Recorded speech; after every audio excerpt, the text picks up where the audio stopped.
afternoon, everyone. So I just have something really quick at the top. The mics are always funky. Is it funky? No? Oh, okay. Let's get going. With all seriousness, though, it was obviously a very busy weekend at the White House. The president spent hours in the Situation Room closely monitoring the latest developments in the Middle East with his national security team. He was engaged in extensive diplomacy, speaking with Israeli Prime Minister on Saturday night and convening a call with G7 leaders on Sunday morning. The president also organized a joint statement with the G7 that strongly condemned Iran's brazen and unprecedented attack.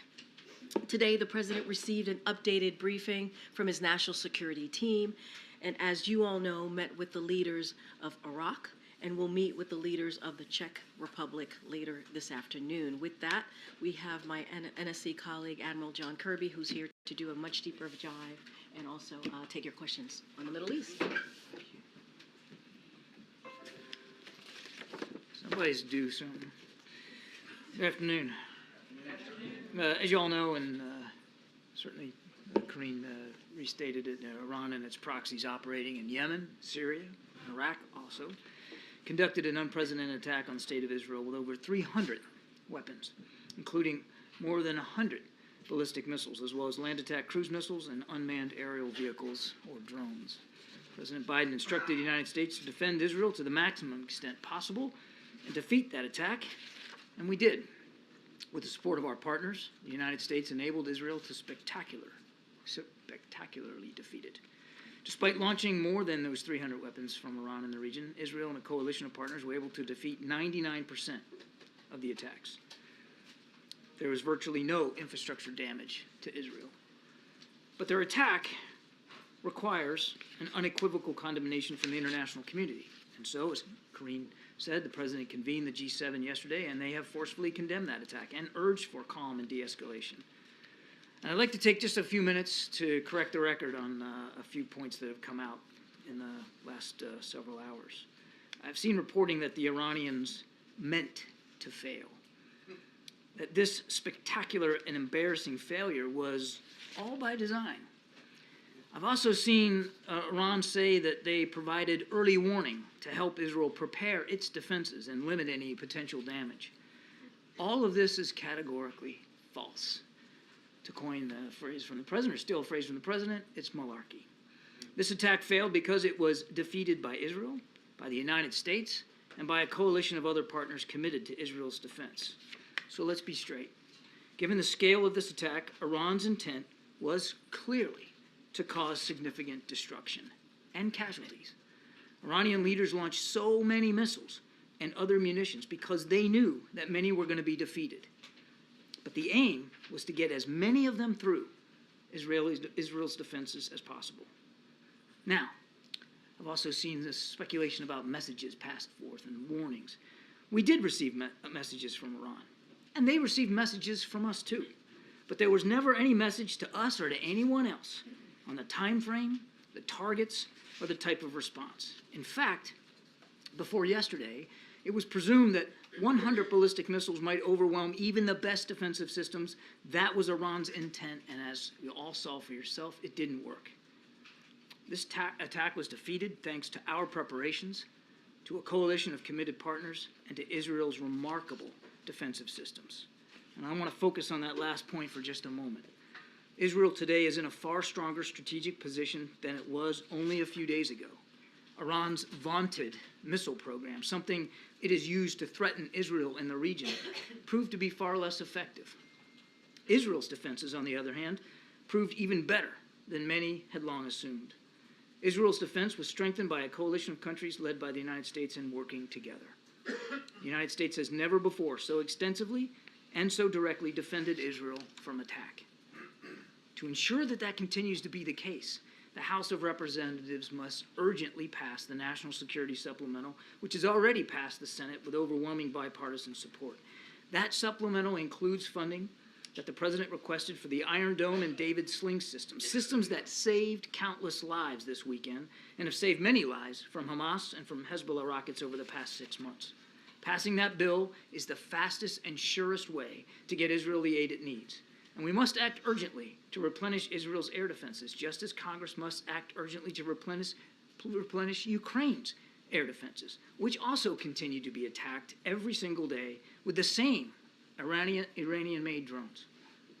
And finally, much of the world today is standing with Israel. When the president spoke to the G7 leaders yesterday, they were unified in their condemnation of Iran and their determination to hold Iran accountable. At the president's direction, our teams are now following up with G7 capitals on new multilateral sanctions to target Iran's missile and other nefarious programs.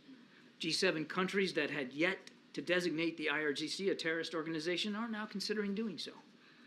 And going forward, we will be working to further isolate Iran internationally and increase economic and other forms of pressure. So that's the upshot here.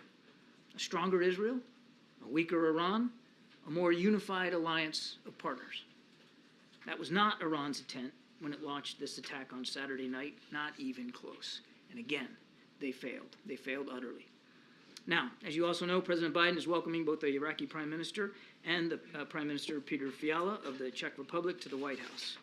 President and Prime Minister al-Sudani from Iraq will discuss the U.S. and Iraq's shared vision for our broad, multifaceted relationship.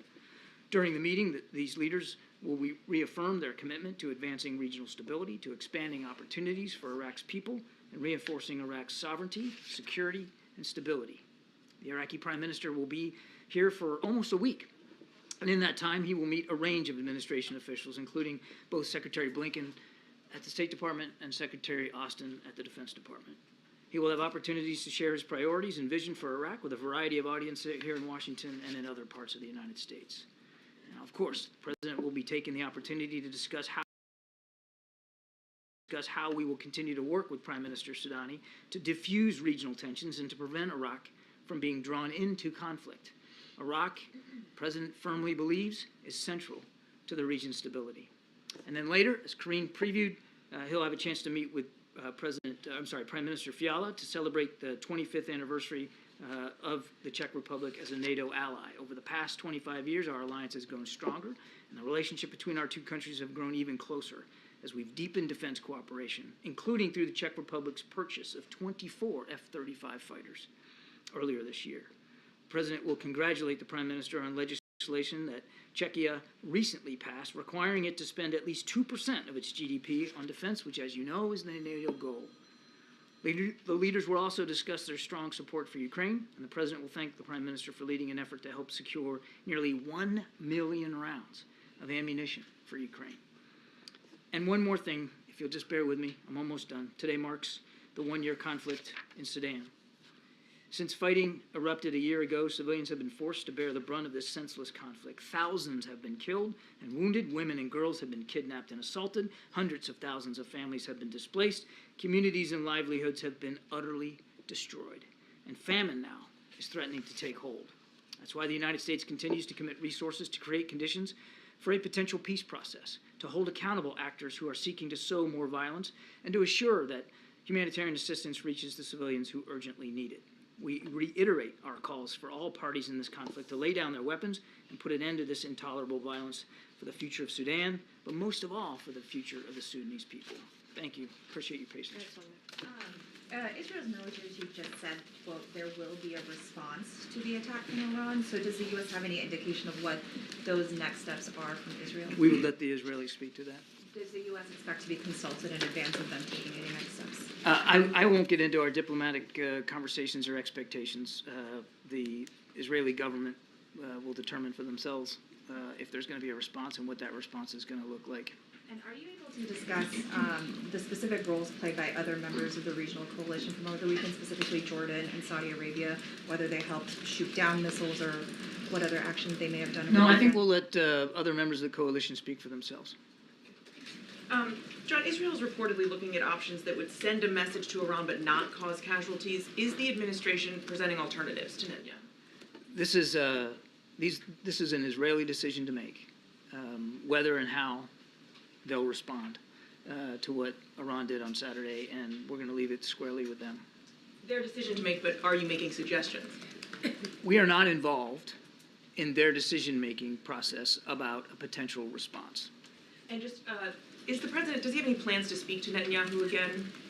I don't have anything on the calendar to speak to, but look, I mean, they've spoken frequently over the last 6 months. They'll absolutely speak again at the appropriate time. Thank you, Karine.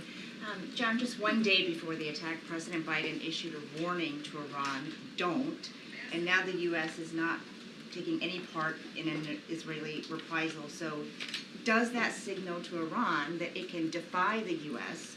without facing any consequences? I don't know, man. If I'm sitting in Tehran and I'm taking a look at what just happened on Saturday night, I don't think I'd be betting that the United States is not willing to get engaged here and help defend Israel. I mean, you had American fighter pilots in the air, in combat operations, shooting down drones and missiles that were heading towards Israel, as well as U.S. Navy destroyers at sea, knocking them down from there. So the message should be very clear to anybody. When the president says we're going to take our commitments to the region seriously, when we're going to help Israel defend itself, we got skin in the game and we proved that. I understand what you're saying about deterrence, but what about consequences? As I just said, and Karine also led in, he had a conversation with G7 leaders. He'll be engaging with other allies and partners. We have seen swift condemnations about what Iran did from the international community, and we're going to be working with international partners to work up options to hold Iran appropriately accountable. And then just on the logistics of this, with roughly 300 drones and missiles shot down, can you talk about how you will assess the debris fields and the shrapnel and how much that impacted people on the ground? We're not going to be doing any kind of an assessment of the impact on the ground. The Israeli Defense Forces and Israeli officials have already been out and about looking at the impact on the ground. There were very few missiles that got through, and the only damage that was done, it was very minor damage to one airbase in Israel that did not even put that airbase out of commission. The Israelis have already spoken to this, and I believe they've already released imagery of some of the things they found on the ground. Sadly, a young girl, an innocent civilian, less than 10 years old, was severely wounded. That was the only casualty that we're aware of. Thank you, John. Thank you. John, a couple of questions on Iran and then on Iraq on the Prime Minister's visit. You just said that the White House were not informed of the timing of the Iranian attack on Israel. But the President told us that the attack is going to be sooner than later, and almost a day after the attack happened. So just can you explain this one? I never said we didn't have an idea. I never said we didn't have information that we could act on and speak to our Israeli counterparts about. What I said was, Iran never delivered a message giving us the time and the targets. No timing. I mean, I want to be clear. This whole narrative out there that Iran passed us a message with what they were going to do is ridiculous. Do you believe that Iranian nuclear sites is a legitimate target? I'm not going to get into targeting discussions here from the podium. Let me ask you about the Prime Minister. Is the White House satisfied with the way that the Iraqi government is reining in the militias in Iraq, considering they are one of the proxies of the Iranian regime? We're gonna have an in-depth discussion with the Prime Minister and his team about the continued activities of militia groups in Iraq, and we'll reinforce our views about how seriously we take the force protection of our troops and our facilities there, and we'll also I fully expect that we'll talk with the Prime Minister about the counter-ISIS mission in Iraq and its potential future. And finally, just when he said in the spirit of partnership, we disagree with the United States, and he mentioned something like we need a new system for international law to respect international law, international humanitarian law, protection of civilians, and diplomatic missions. So he's hinting at the Israeli attack in Damascus. He's also hinting about not doing enough to respect international law. Is this a point of disagreement between you and the Iraqi government? You'll have to talk to the Prime Minister about what he meant by those comments. Iraq is a key partner, one we really value. We wouldn't be having this meeting today. He wouldn't be having meetings this week if it wasn't an important relationship. As I said, the President believes that Iraq is critical to regional stability. Thanks, Karine. Thanks, Admiral. You said just now that Iran's attack was a spectacular and embarrassing failure. Does the President believe that Israel should now take this as a win and show restraint? I know where the context of the question's coming in. During his conversation with the Prime Minister on Saturday night, First of all, he congratulated the Prime Minister for the exceptional effort by the Israeli Defense Forces and, of course, commended, as you would expect the Commander-in-Chief to do, the participation of U.S. forces in this coalition and the great work that was done. I mean, it's easy. I was looking at some of the video before I came out here that's running on some of your networks, and it's easy to look at that like it's some kind of a computer game, right? It looks so simple, things getting knocked out of the sky. Let me tell you something, it's not simple. It's hard, and a lot of planning and preparation had to go into that, a lot of coordination, and the President talked to the Prime Minister about that. He also noted that this was an extraordinary success, a military success, and that success alone, just for itself, speaks volumes about Israel standing in the region, that they don't stand alone, that a coalition came to help them defend themselves. It also says a lot about Israel's military superiority, and it says just as much about Iran's military inferiority when it came to this particular set of attacks. And the President urged the Prime Minister to think about what that success says all by itself to the rest of the region.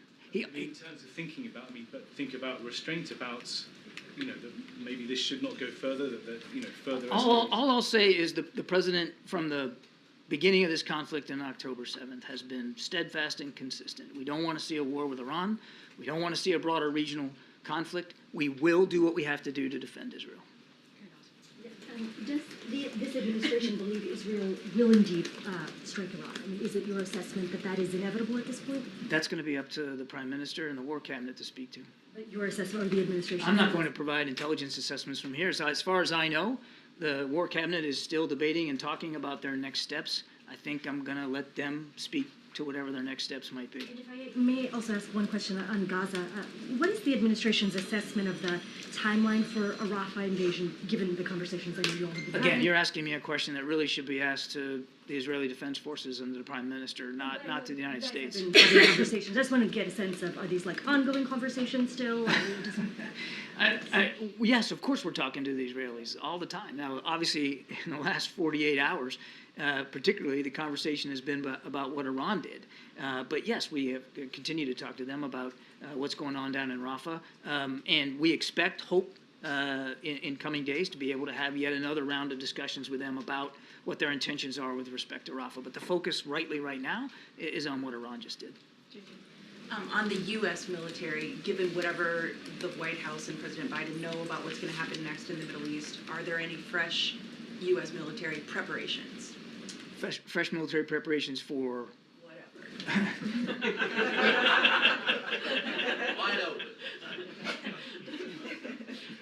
Yes, I mean, we're always looking at force protection in the region. We're always looking at our force posture. We're always evaluating it based on the threats and the challenges. You can expect that Secretary Austin and the entire team over there at the Department of Defense is going to stay vigilant to whatever the threat might be. Thanks. You said a moment ago that it's ridiculous, this narrative that Iran provided some advance notice about specifics here, but where we're hearing that from, specifically is U.S. ally, Turkey, U.S. partner, Iraq. That's where that information is coming from. So what is the discrepancy exactly that's happening there? I can't possibly answer that question, Trevor. All I'm telling you is it's nonsense. I mean, think about this for a minute.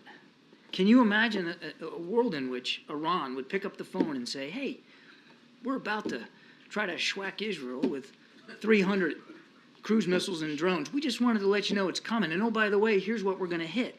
I'm sorry. It just didn't happen. I can't account for what sources might be telling y'all about what they heard. I'm telling you what we heard. And while we did get a message from Iran, and we passed messages to Iran as well, which I won't get into the details of, none of it was, here's the targets, here's the time frame, here's the munitions we're going to put on target. And on that subject of communications with Iran generally, you've said without preconditions you're willing to sit down with North Korea. Does the same apply to Iran and to reopening some diplomatic discussions with them? No. And do you want to elaborate on why that is? Okay.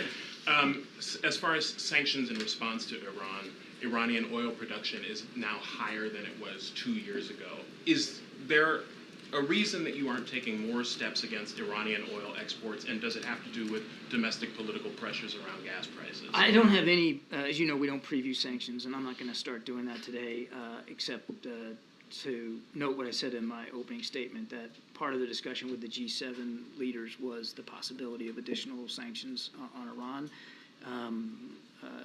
unilaterally and hopefully multilaterally, but we'll see where that goes. And anything on where the oil prices or oil exports are coming from Iran and whether you want to stop that? Again, I won't get ahead of economic pressure tools that we might be applying in the future. We're working our way through that.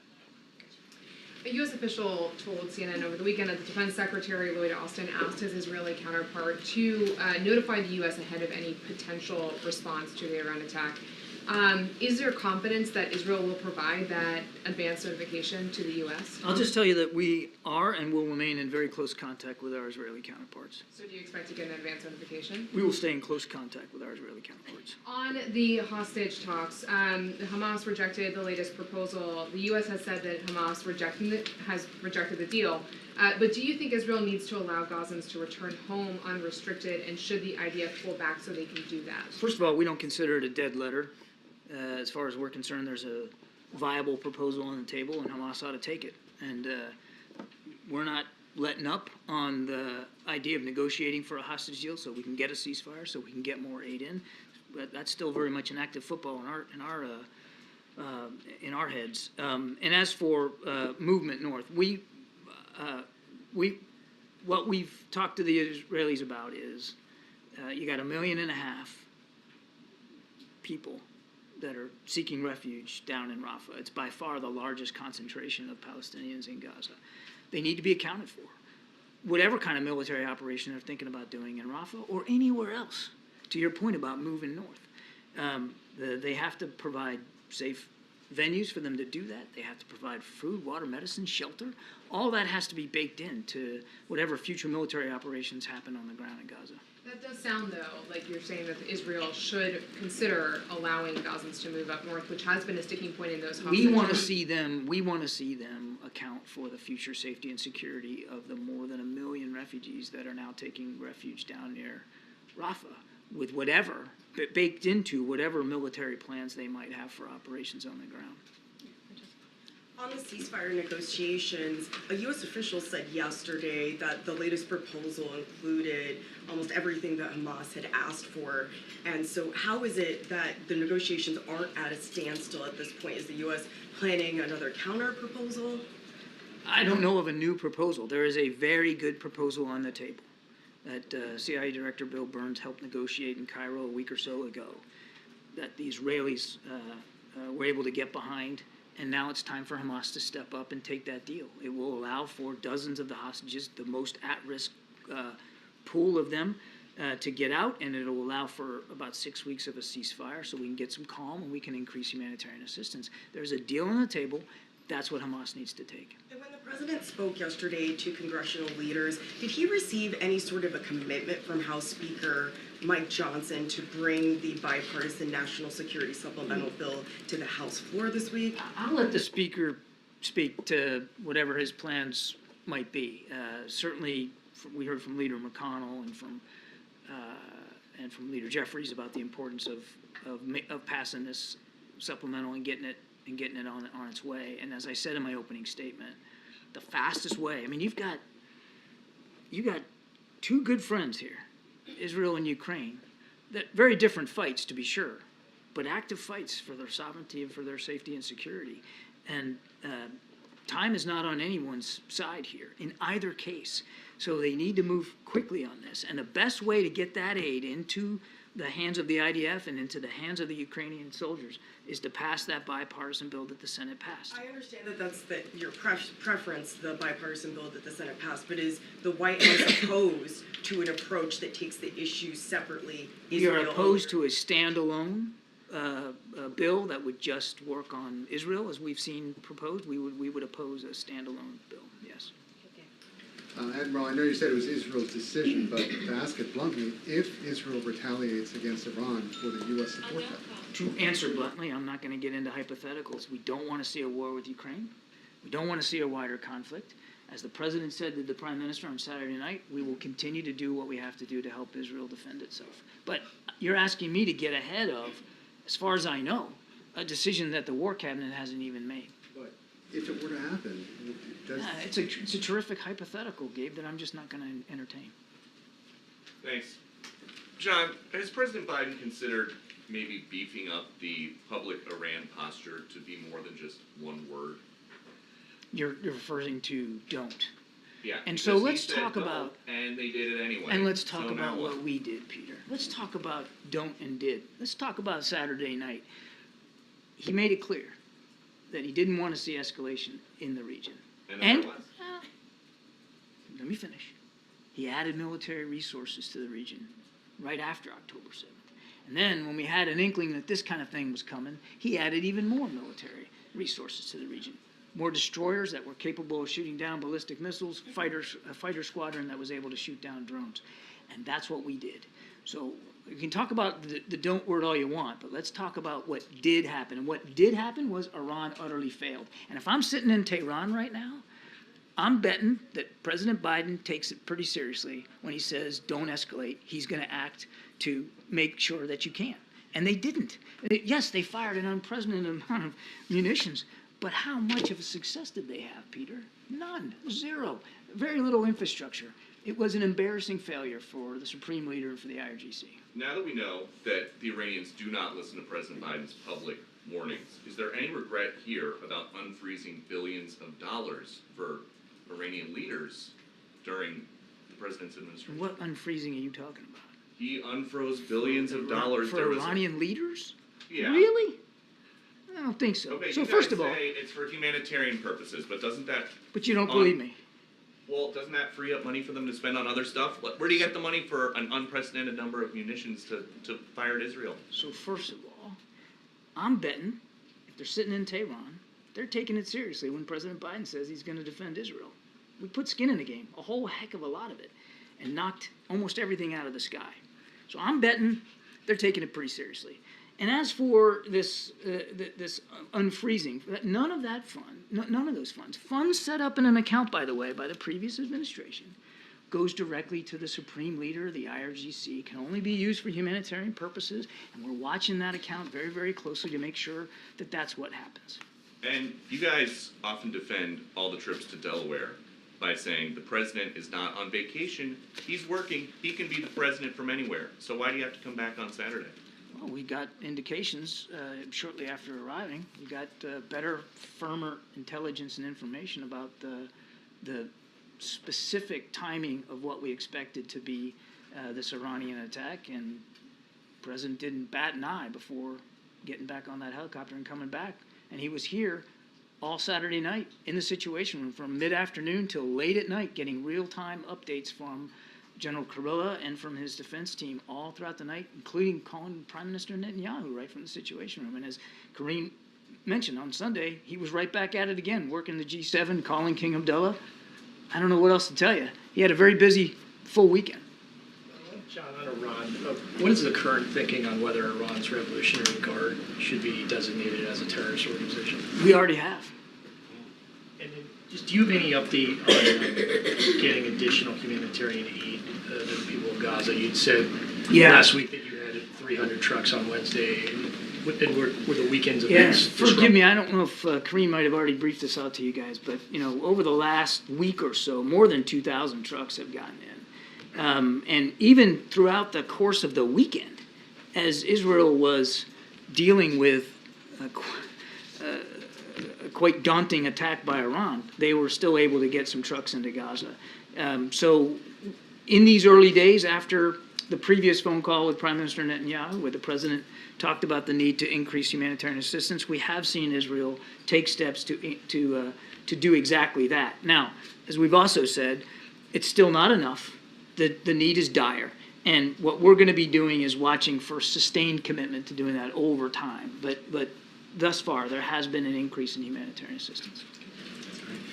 Just on the timing of any type of warning. So are you saying Iran never told a U.S. partner, Switzerland, Oman, any of them, Turkey, Iraq, never gave them any information about the attack they were preparing to launch, and that information never reached the U.S.? The United States had no messages from Iran or from anybody else, as I said in my opening statement, that that offered a specific time frame or specific set of targets or the types of weapons that they were going to fire. So just concretely, why would U.S. partners in Turkey, Jordan, Iraq lie about passing along Iranian messages about any forthcoming attack? Look, I'm not calling anybody a liar here. I'm telling you, from our perspective, what we knew and what we didn't know, and we were able to help with Israel's defenses because we had information that we had received and Israel had received through our own efforts. But it never came as some sort of message from Iran with, I mean, the timing and the target. It kind of boggles my mind that anybody would believe that Iran would pick up the phone and tell the United States, who they know, who they know is been very, very directly involved with helping Israel defend itself and very public about doing that and detail the times and the targets. Look, this to me seems like a lot of, Monday morning quarterbacking kind of stuff, woulda, coulda, shoulda, and maybe they want to make it appear like, this was some sort of small pinprick of an attack that they never meant to succeed. You can't throw that much metal in the air, which they did, in the time frame in which they did it, and convince anybody realistic that you weren't trying to cause casualties and you weren't trying to cause damage. They absolutely were. Just one more. Is the meeting with Israeli officials on Rafah is that happening this week? I don't have a date for you. We're still trying to get that nailed down. As I said earlier, we'd like to continue those conversations. Thank you, Karine. Hi, Admiral. House Majority Leader Scalise said on Friday that Speaker Johnson was negotiating with the White House modifications to the Ukraine aid package. What is being negotiated? And you just categorically said that the White House opposes standalone Israel bill. That's right. Supplemental. Are you also opposed to changes to the supplemental, for example, changing aid to a loan? I know it would make your jobs a lot easier if I negotiated this thing up here in public, No, I'm just... but I'm not going to do that. You're right, the president did have an opportunity to speak with Speaker Johnson and other congressional leaders, including McConnell and Jeffries, and he made it clear that the best and the fastest way to stand by our allies and partners is for the House of Representatives to take up the bipartisan bill that the Senate passed. But are you also opposed to the modifications and changes as you oppose the standalone? I've answered the question. Thank you so much, Sean. First of all, thank you for your dedication this weekend and keeping us all informed. I think we all saw more of you than our own families, which was real cool. You certainly saw more of me than my family did.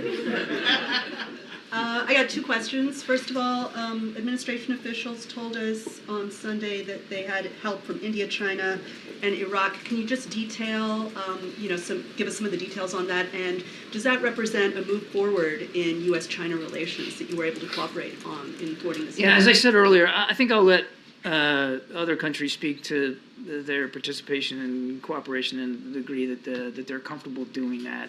I can only speak for the United States and what we did. Does this represent a step forward for the U.S.? I think what it says is, without getting into the specific contributions of other countries, as I said in my opening statement, it shows that Israel's not standing alone. That unlike Iran, which is increasingly isolated on the world stage, Israel has friends. Israel has great skill, great professionalism, great military capability, and that's not by accident. All of that comes from the support that they get, particularly from the United States, but other countries as well. And then, if the U.S. can and allies can help shoot down Iranian drones over Israel, why can't they do the same over Ukraine? Yeah, I knew this question was coming too. Look, different conflicts, different airspace, different threat picture. And the president has been clear since the beginning of the conflict in Ukraine. The United States is not going to be involved in that conflict in a combat role, and we haven't. We have been providing Ukraine the tools that they need to help defend their airspace, and unfortunately, we can't do that right now because we don't have that national security supplemental funding that they so desperately need. The Syrian Christians are the indigenous people of Iraq, and before liberation, they had about 2.5 million, and they're down to nearly 200,000. And just last month, the Iraqi Supreme Court removed all of their, we had 5 seats in the Kurdish parliament for many decades, and those were removed. Has that come up in any of the discussions? I'll take the question. Thank you, Karine, and thank you, John, for all you did over the weekend. I have 2 questions. First, you mentioned the shipping of aid to Gaza from Israel. Do we have a U.S. consular official at the border who is confirming that the aid actually gets there? I'm not aware of a consular presence at the border, but we're in, as I said, constant touch with our Israeli counterparts. We also have David Satterfield, who is the president's special envoy, for that exact purpose. And he's like Waldo. He's all over the place, constantly up and down. Making sure that stuff is getting in and keeping the president and the whole team fully informed. My other question is that given the recent developments with Iran, is the U.S. going to step up its contacts with the opposition to the current regime in Tehran? And I mean specifically exile groups in the United States, plus on the ground, the Baluchi, Azeri, the Kurds, and the Sunni, who are in opposition to the regime. I don't know of any such efforts in the wake of the attacks. All right, couple more, way in the back. Thank you, John. Why is the U.S. not going to participate in a counteroffensive? Again, I think I've answered this question. The president had a good chat with the prime minister. We talked about the incredible success that we and they achieved on Saturday night, and the message that success sends not only to the region but also to Iran as well. And as I've also said, and as the president has certainly said, we're not looking for a war with Iran. We're not looking to broaden and deepen this conflict in the region. How exactly is he trying to de-escalate this situation? Everything the president's been doing since the 7th of October has been designed to try to de-escalate and to try to keep the conflict from widening and deepening. And that includes the moves that he made in the last 10, 12 days to add resources to the region so that we could help Israel better defend itself. And my goodness, it all paid off. Instead of having 100 ballistic missiles land inside of Israel and cause untold damage to infrastructure and to human lives, none of that occurred. And the reason none of it occurred was because the president was ahead of the problem set. Brian. Thanks, Karine. John, just a couple of follow-ups. The coalition that put together limiting Iran's development of nuclear weapons, is that still solid in face of what's going on? As the president has said, we'd love nothing better than to be able to solve Iranian nuclear weapons progress through diplomacy. Unfortunately, that's not an option right now because the Iranians, well before any of this, just weren't negotiating in good faith. None of the diplomatic efforts were paying off. And so that effort kind of fell moribund as we look for other ways to increase pressure on Iran. The president has also said that while he would prefer to deal with this threat diplomatically, he also will make sure that he's got options and choices available to him to ensure that Iran never achieves a nuclear weapons capability. But the countries that were backing that coalition still a member? They're all China, Russia. You're talking about a process that's just moribund right now, Brian.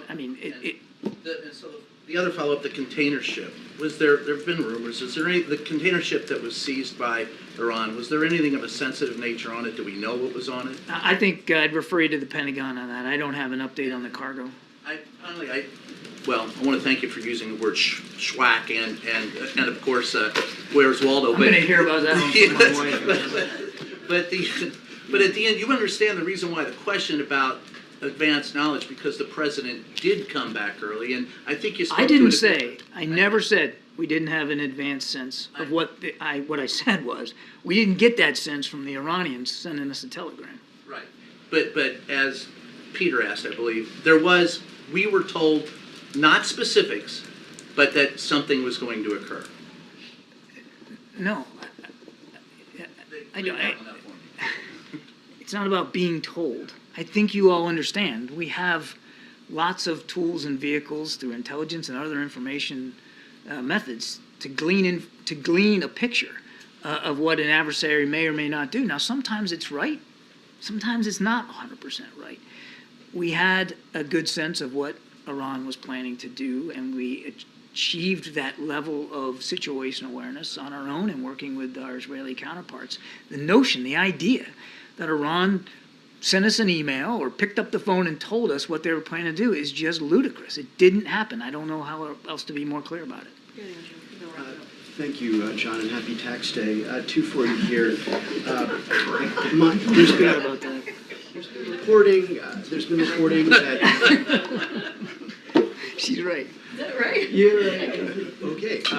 So there's been reporting that the president suggested to the prime minister that Israel take the win and not go further with an offensive response. I have colleagues who are reporting that Israel is very much in the process of planning an offensive response to this weekend's attacks. Given the political situation in Israel, Prime Minister Netanyahu's coalition, some of which is a bit extreme, and his own situation, does the president have faith that the prime minister will not escalate this situation out of his own political interests as opposed to genuine Israeli security interests? And then I have an unrelated one. I'm not going to be able to get into Prime Minister Netanyahu's psychology or his political calculations or what going into his decision-making process. What I would tell you is that the president and the prime minister speak frequently, certainly as appropriate, and the president has been consistent publicly and privately that he doesn't want to see the war between Israel and Hamas escalate any more than it already has, and he doesn't want to see a broader regional conflict, and he's certainly not looking for a war with Iran, and I am confident that the prime minister is aware of the president's concerns. Okay. And on Gaza, this morning you said that Israel has been doing the things the president asked them to do, but we really need to see it sustained over time. And you want to know how long is that time? No, sir. Okay. That would imply that you didn't want to call it an ultimatum, but the conditions that the president laid out in his prior phone call with the prime minister that about the aid workers, the conditions on the ground for humanitarian workers and aid getting into Gaza, that needed to change, or there could be changes in U.S. policy towards Gaza. Can you just lay out here whether the president is considering that that set of circumstances and Israel's defense against future attacks from nation states such as Iran to be separate things, that when you say we need to see it sustained over time, that the possibility of policy changes is still a reality separate and apart from the president's, as he calls it, ironclad commitment to Israeli security? I've said many times that both things are and can be true. You can be a staunch defender of Israel's defense, and we are, and I think he proved that to a fairly well Saturday night, and still be able to have some tough, candid conversations with the way in which they are fighting Hamas inside Gaza. And those conversations are continuing. And as I said, hopefully we'll get to be able to sit down again with our Israeli counterparts about whatever their thinking whatever the thinking is about Rafah. So both things are true, both things can be true, and those are the discussions that we're having. You can be a good friend of Israel. In fact, I would argue that only a good friend can do what we did Saturday night and still be willing to have tough conversations with the Israeli government about the prosecution of the operations they're conducting inside Gaza. So they're being considered separate matters. I think I've answered the question. Thank you for your patience. Thank you. No worries. Very Thanks, smart. Sure. Hi. I don't know. Sung, I feel like you guys got all the news of the day. Happy tax day. Happy tax day. I did take care of my taxes. I don't have a wife to take care of my taxes.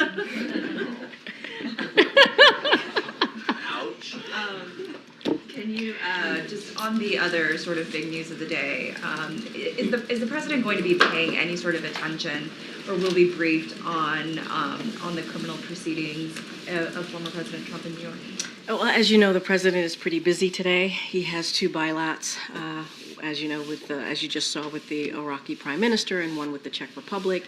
So it's a busy day, focusing on obviously our national security priorities and continuing these strong alliances that we have with these 2 leaders, obviously 2 separate meetings, and continuing to continue to deliver for the American people.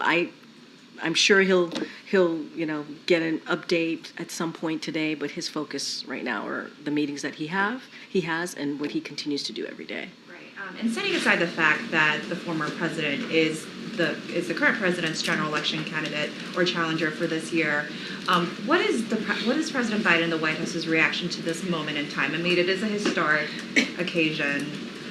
Occasion's a bizarre word to say, but you have a former president going on criminal trial for the first time in history. So what is the White House's reaction to that? I do want to be super mindful, even me commenting on that, and it is an ongoing case. I just want to be super, super mindful and not comment on an ongoing case, even if it's asking an opinion about the historic nature of what's happening and what's going to occur in the next couple of weeks. So do want to be mindful. And he happens to be, as you just said, a candidate, a presidential candidate for 2024. So going to be mindful. The president's going to continue to focus on the week ahead. He's going to be traveling, as you all know, to Pennsylvania. He has 2 important bilats today, and it's always about the American people for this president, and that's going to be his focus. Again, Mary. As you just mentioned, the president's heading to Pennsylvania again this week. He's making multiple visits to the state. Can you just give us a sense of what we can expect in the coming days? So it's a coming day or coming, days. Okay, days. I don't know if you said weeks. I'm like, wow, weeks. Coming days, it's a 3-day swing to Pennsylvania. He starts it off tomorrow. He's going to start his trip in his hometown of Scranton, where he'll deliver remarks at a campaign event. So that's obviously a campaign event, so they will provide more details. On Wednesday, he's going to travel to Pittsburgh, where he'll deliver remarks again on other pieces of the economic agenda. So you can imagine a very strong focus on the economy this week. And so we'll have more on that from us tomorrow on what Wednesday is going to look like. And then on Thursday, which is obviously he'll continue his swing, he'll travel to Philadelphia for more campaign events, and certainly the campaign will provide any details on that particular day. So it's Tuesday and Thursday are the campaign priorities, obviously, and they'll speak to that. And then there's an economic focus on Wednesday, and so we'll have more to share tomorrow on that. Okay. Thanks, Karine. So first of all, with the Iraqi leader here, lawmakers in that country are set to vote on a bill that includes a death penalty or life in prison for same-sex relations. Would passing such a bill harm U.S. ties? I mean, look, you saw the Iraqi prime minister and the president have a bilat today, and I think it shows the importance of that alliance and the continued diplomacy engagement that we've done, that the president continues to do just across the globe, obviously. The president has been very, very, I think, very vocal about any type of supporting the LGBTQ plus community, and has spoken out about any type of humanitarian or human rights, I should say, any human rights violations that we see from here. And we always have those honest conversations with leaders, and the president always has, again, those honest conversations. I'm not going to get into, I'm not going to get ahead of what's happening currently in Iraq, but we've been pretty clear about making sure that human rights, any of human rights violations, or if we see anything that is, that we think we need to speak to, we do. But I'm just going to be. Look, the president always raises human rights issues if it warrants. With a leader, I'm going to be really mindful. We'll have a readout, obviously, of these 2 bilats. I can't say for sure that that's going to come up, but the president has never backed down from having these types of frank, honest conversation and where he stands, and we know where he stands with that community, with the LGBTQ plus community. And then one other topic: Tesla is laying off more than 10% of its global workforce, falling sales and intensing price war for EVs. Does the ongoing turmoil in the EV market and the very slow consumer transition away from internal combustion engine vehicles make you doubt your full-throated commitment to this space? So look, and I think I've talked about this before. When it comes to EV, we've seen EV sales obviously rise, record highs, and EVs are more affordable than ever, and I think that's important. Last year, EV sales surpassed 1 million for the first time ever, a 50% increase, and under this president, EV sales have more than quadrupled. Sales of hybrids and EVs are now a record high of 18% of all light-duty vehicle sales. Average price of EV is down 20% a year ago, and so look, the president has always talked about one of his priorities as it relates to the economy is lowering costs, and we see that with these EV sales, obviously, and also creating manufacturing jobs. In order, if you're seeing the EV sales go up, right, you're going to see a continuation of manufacturing jobs that are needed, and so that is important. We believe it's going to create jobs. I can't speak to Tesla's decision; they are a private, obviously private company, but we believe what we're trying to do, what we've been trying to do in the last couple of years, whether it's manufacturing, whether it's dealing with the climate crisis by making sure EVs are available and creating EVs, more EVs, and lowering those costs is working. And so that's what's going to be the president's priority. House Speaker Mike Johnson has said that he'll move forward with a vote on additional Israel aid. If Congress were to pass additional aid for Israel and only that, will President Biden reject it? So we've been very clear, my colleagues from here just moments ago, that we will not accept a standalone. A standalone would actually not help Israel and Ukraine. It would actually delay the needs that the needed aid that they obviously need to fight. You see what's happening in Ukraine. Obviously, the brave people of Ukraine are fighting against a tyrant. We need to make sure that they have the assistance that they need. We saw what happened in Israel just over the weekend, and the leadership that this president has shown. It would actually not help them if we do a standalone, and we do not support a standalone. What we want to see is that bipartisan national security supplemental that passed overwhelmingly 70-29 in the Senate, and we believe if the speaker were to put that on the floor, it would pass overwhelmingly. And so that's what we want to see. The president made clear in that conversation that he had just yesterday with Leader Schumer, Leader Jeffries, and the speaker. He was very clear about that. The speaker needs to move forward on the national security supplemental, which we believe would get a overwhelming bipartisan support. That's what we want. That's what we have to see. A standalone, we do not support. Did the president think that conversation moved the needle at all? I mean, this supplemental has been at a standstill in Congress. So in that conversation with House Speaker Mike Johnson, did he receive any sort of commitment that these two would move together? I mean, look, you heard from Leader Schumer, you heard from Leader Jeffries. They called on the speaker to move forward. We saw what happened over the weekend. We see what happens every day in Ukraine, every day. And if they want to move quickly, if they want to do this in an easy way, if the speaker wants to do this the easiest way possible, the fastest way possible, there is a national security supplemental that is waiting, that is ready to be put on the floor. We know it would get bipartisan support. We know this. We've heard from Republicans. We know where Democrats stand, and so they have to put this on they got to put this on the floor. The speaker has to move quickly. Has to move quickly. On another topic, the Baltimore bridge crash is now under federal criminal investigation. Has the president been briefed on that, and has he been in touch with anyone in the Maryland delegation? So what I will say is the president is regularly updated on what's happening in Baltimore. Obviously, the port. Moving forward with that is really important, getting the bridge back up. As you know, the Department of Transportation in the early days announced $60 million to help in that effort. We're going to continue to talk with the Maryland delegation on what they need and how much this is going to cost to get that going. But the president does get regularly updated. There's investigation happening, as you just stated. I'm not going to get in, I'm not going to comment to that. I'm going to let that independent investigation move forward. Okay. Thank you, Karine. Earlier this month, did President Biden tell Xi Jinping to stop supporting Russia's assault on Ukraine?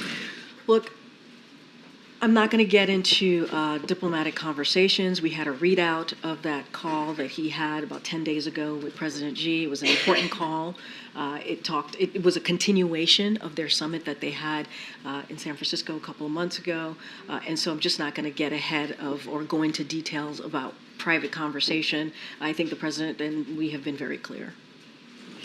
Okay, so the U.S. has announced some sanctions and an executive order to address the support that China has given Russia in those months between the summit and now, but also said we are prepared to take further steps. So is the administration going to do more to deter Beijing? So look, you know, the president is certainly he's going to continue to underscore the concerns, right, that he has to China, while also reiterating our readiness to conduct diplomacy with North Korea, right? That's a part of this too, and our determination to take steps to deter further provocations by the DPRK, obviously, and also, you know. So we're always going to be very clear about that. You spoke about the executive action. I'm just going to be super careful about what was said between the two leaders. We did a readout, and we've been always very clear to speak very directly about our concerns and underscore our concerns to China. But just to be clear, it came up. Look, I'm just going to be really careful. You have the readout. I'm going to leave the readout speak for itself. Thank you. Go ahead, Jared. Is the White House satisfied with the FISA renewal bill that passed the House and is headed to the Senate? Look, I think it's important that it moved out of the House and now it's going to go to the Senate. And we've talked about that. There was a deadline, as you know, and we got to get going with the FISA. It's really important to get that done. Some of the changes that the White House is okay with, that the reforms. Look, we are. I think we're satisfied that it is moving. It's going to go to the Senate. We'll see what happens there. But it is. You've heard from us. You heard from even National Security Advisor Jake Sullivan, who talked about that the last time he was at the podium. It's important to our national security that we move forward with FISA. Now it's in the Senate. Yeah, thanks, Karine. When asked about gas prices, they've been going up over the last month, 20 cents a gallon. Is the president considering any new actions like releasing more oil from the Strategic Petroleum Reserve? So I don't have any new actions to read out. I will note that gas prices remain well below their peak back in 2022. I think that's important. And the average gas price right now is cheaper than this time last year. And that's because of what this president has been doing over the last 3 years, including the SPR. Look, let's not forget, jobs are up, wages are up, clean energy manufacturing is up. All of these things are incredibly important because of this president's historic investment that he has made. But I think it's important to note that it remains well below the 2022 peak, pardon me. But it's only 3 cents lower than a year ago. It's up 52% from when President Biden came into office. Anything talk about changes in policy to encourage future investment in oil and gas industry? So look, the president's committed to lowering cost. He is. That is something that you see at the center of every economic policy. When you hear him giving remarks, he's talking about lowering costs. He understands how the American people are still being squeezed. And so the reason that it remains below 2022, the gas prices, as you're asking me, is because of the historic investment that this president has made. So of course, we're going to continue to monitor and do everything that we can to answer those questions by the American people. What else can we do to lower cost?